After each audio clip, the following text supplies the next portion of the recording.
Candid अमन, कहानियों का smuggler. Aryaman की एक्सप्लेन की हुई उस सिचुएशन के बाद जागृति ने पूछा आर्यमन से एक सवाल, जिसका जवाब सुनने के बाद जागृति ने बनाई आर्यमन से दूरी। लेकिन क्या यह दूरी ही है या नजदीकियों की शुरुआत? अधिक और आकृति के बीच बढ़ने लगी हैं नजदीकियां। और आर्यमन ने दिया जागृति को एक गिफ्ट। आइए सुनते हैं कि क्या चल रहा है कहानी के इस भाग में। जागृति ने आर्यमन की बताई इस सिचुएशन पर उसी से एक सवाल पूछा। आपने जो कुछ कहा है वो सब सही हो सकता है, लेकिन क्या आपको यकीन है कि आपने जो कुछ भी आज तक किया है वो सब सही है? क्या कभी आपके दिल से कोई आवाज नहीं आई कि आप ये गलत कर रहे हैं? आर्यमन ने जागृति के चेहरे को अपने एक हाथ से सहलाते हुए उसे जवाब दिया। सिर्फ तुम्हारे केस में मेरे साथ ऐसा हुआ है जागृति। आई डोंट नो कि ऐसा क्यों है, लेकिन मैंने जो कहा है वो सच है। और शायद इसके पीछे का कारण तुम्हारी अच्छाई है जागृति, जो मुझे तुम्हारे साथ गलत करने से हर बार रोक देती है। जागृति को आर्यमन के मुंह से इस तरह से कन्फेशन की कोई उम्मीद नहीं थी, लेकिन जो कुछ आर्यमन ने आज जागृति से कहा था उसके पीछे की सच्चाई जागृति को आर्यमन की आंखों में साफ नजर आ रही थी। जागृति इस समय आर्यमन से ज्यादा देर तक नजरें नहीं मिला पाई। उसने हल्के से अपना गला साफ करते हुए आर्यमन से कहा, आई थिंक अब आपका स्पंज बात हो गया है। मुझे आपके लिए ब्रेकफास्ट लाने दीजिए, निवान को भी रेडी करना है मुझे। आर्यमन ने जागृति को बीच में टोकते हुए कहा, तुम मेरे सवालों से भाग रही हो जागृति। एनीवे, हमारे पास टाइम बहुत कम है इन सबको डिस्कस करने के लिए। फिलहाल तो निवान नीड्स यू। अपनी बात पूरी करते हुए आर्यमन ने जागृति के ऊपर से अपना वजन हल्का कर दिया। जागृति पूरी स्पीड से वहां से बाहर भाग चुकी थी। आर्यमन भी अब तक संभलते हुए वहां से वार्डरोब की तरफ बढ़ चुका था। आर्यमन ने कपड़े चेंज किए और वहां से वापस रेस्ट करने के लिए बेड पर आ चुका था। इधर जागृति निवान के रूम में आई तो निवान इस समय वहां नहीं था। जागृति समझ चुकी थी कि निवान इस समय आर्यवीर के साथ होगा। जागृति को सुकून आया, जिसके बाद वो नीचे हॉल में आ चुकी थी। आर्यमन की दादी के घर से लौटकर आने के बाद से आर्यमन ने जागृति के ऊपर लगी सारी रिस्ट्रिक्शंस हटा दी थी। जागृति नीचे हॉल में आई तो आर्यवीर और निवान उसे नीचे हॉल में डाइनिंग टेबल पर बैठे हुए नजर आए। जागृति ने जब दोनों को साथ में एंजॉय करते हुए देखा तो जागृति वहां से किचन की तरफ बढ़ गई। उसे आर्यमन के लिए सूप बनाना था। जागृति ने देखा तो इस समय मंजू के इंस्ट्रक्शन पर कुक की एक टीम वहां ब्रेकफास्ट रेडी कर रही थी। जागृति ने मंजू से कहा, I need some space in kitchen. मुझे आर्यमन के लिए सूप बनाना है। मंजू ने सर झुकाते हुए जागृति को जवाब दिया, यू डोंट वरी मैडम, मैं रेडी करवा देती हूँ सर के लिए सूप।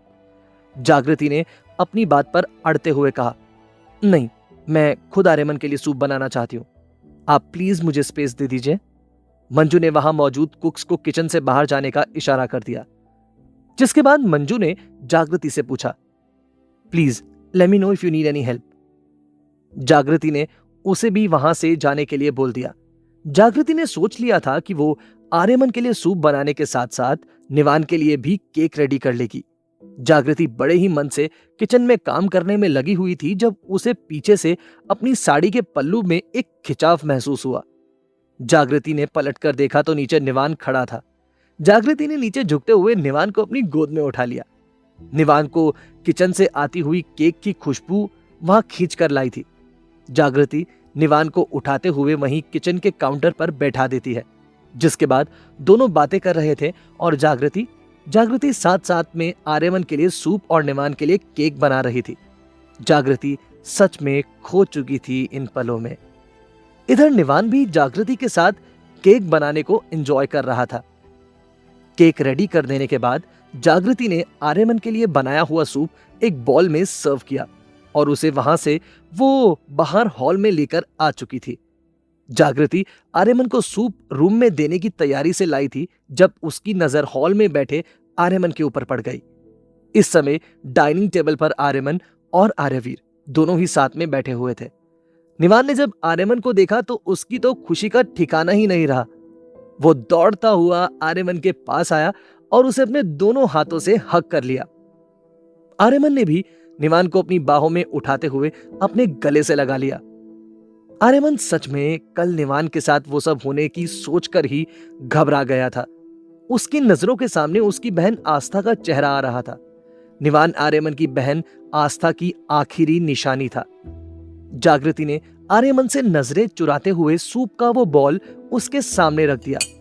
निवान ने भी एक्साइटमेंट में जागृति से कहा, मामी, नींबू का केक कहाँ है? जागृति ने भी निवान के गाल को खींचते हुए जवाब दिया, जस्ट वेट बेटा नींबू, मामी अभी लेकर आती है आपका केक। आर्यमन ने जागृति के चेहरे को नोटिस किया तो उसके चेहरे पर एक खुशी थी। कल उसके और उसके परिवार के बीच इतना कुछ होने के बाद भी जागृति के चेहरे पर मुस्कुराहट थी। आर्यमन ने अपने मन में इस पल जागृति के लिए कुछ प्लान किया था, जो जागृति के लिए एक बड़े सरप्राइज से कम नहीं होने वाला था। जागृति ने जल्दी ही तीनों को केक सर्व किया। आर्यवीर तो किसी बच्चे की तरह जागृति के बनाए केक पर टूट पड़ा था। आर्यमन उसे टेस्ट करने का सोचता उससे पहले ही निवान ने केक को आर्यमन के होठों से लगा दिया। आर्यमन ने जब जागृति के हाथों से बना वो केक टेस्ट किया तो टेस्ट करते ही वो जागृति की तारीफ करने से अपने आप को रोक नहीं पाया। आर्यमन ने जागृति से कहा, मुझे नहीं पता था कि तुम्हारे अंदर इतना हिडन टैलेंट है, वाह यार। जागृति ने आर्यमन की बात का जवाब दिया, आप हमेशा बोलते हो कि मैं आर्यमन मल्होत्रा को नहीं जानती, लेकिन लगता है मिस्टर आर्यमन मल्होत्रा भी अभी तक जागृति को पूरी तरह से नहीं जानते। आर्यमन ने भी जागृति की बात का खोई खोई आवाज में जवाब दिया, I would love to know you. अपनी बात दबे शब्दों में कहने के बाद आर्यमन ने थोड़े लाउड शब्दों में जागृति से कहा, I guess you are right Jagriti, तुम एक स्ट्रांग और ब्रेव लड़की हो।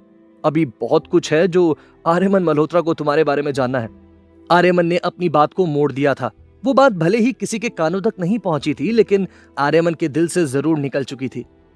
निवान के इंसिस्ट करने पर अब जागृति ने भी सबको डाइनिंग टेबल पर ज्वाइन किया। ब्रेकफास्ट के दौरान बातें हुई और निवान की प्यारी प्यारी बातें तो सबके लिए स्वीट डिश का काम कर रही थी। इधर आकृति अपने कॉलेज के लिए निकल रही थी जब उसके फोन पर अधिक का कॉल आया। आकृति ने अधिक के नंबर को पहले से ही अपने फोन में सेव किया हुआ था। उसने अधिक के फोन को 2 रिंग में ही उठा लिया। आकृति ने हेलो कहा ही था कि सामने से अधिक ने आकृति से कहा, hey Aakriti, I was trying to get in touch with you, लेकिन तुमसे पिछले कुछ दिनों में कोई कांटेक्ट नहीं हो पाया। होप आप ठीक होंगे। आकृति ने इमोशनल होते हुए अधिक को जवाब दिया, सॉरी आपको रिस्पॉन्स ना देने के लिए, एक्चुअली पिछले कुछ दिन बहुत बुरे गुजरे हैं मेरे परिवार के लिए। अधिक को यह सब सुनकर सबसे पहले जागृति का ही ख्याल आया। उसने आकृति से पूछा, इज एवरीथिंग ऑल राइट? घर में सब लोग ठीक तो है ना? आकृति ने अधिक की बात का जवाब दिया, मेरी आस्था दी, पिछले महीने उनकी डेथ हो गई। सच में मुझे कोई होश नहीं था मैं आपके कॉल्स का जवाब दे पाती। अधिक ने आकृति को समझाया, no it's perfectly fine, I can understand. भगवान उनकी आत्मा को शांति दे। इन बातों के बाद अधिक ने आकृति से उसके बारे में बातें की। दोनों को बातें करते हुए कब 1 घंटा बीत गया उन्हें पता ही नहीं चला। इस सब के पीछे अधिक की इंटेंशन तो काफी क्लियर थी, जबकि आकृति इस सब से पूरी तरह से अनजान थी और अधिक से इमोशनली अटैच होने लगी थी। इधर आर्यमन ब्रेकफास्ट के बाद वहां से वापस अपने रूम की तरफ बढ़ चुका था। उसने जागृति को भी अपने साथ चलने के लिए बोल दिया था। जागृति अपनी गोद में निवान को लिए आर्यमन के पीछे पीछे ही थी। जब रूम में पहुंचते के साथ ही आर्यमन के गिफ्ट ने जागृति को चौंका दिया। उसके चेहरे पर खुशी थी और आर्यमन ये देखकर खुश था। तो आखिर क्या गिफ्ट दिया है आर्यमन ने जागृति को, जिसे देखकर जागृति के चेहरे पर मुस्कुराहट आ चुकी थी? क्या अधिक कर रहा है आकृति का इस्तेमाल जागृति और आर्यमन तक पहुंचने के लिए? क्या आर्यमन और जागृति के बीच हो चुकी है प्यार की शुरुआत? जानेंगे लव अरेस्ट के आगे के सफर में।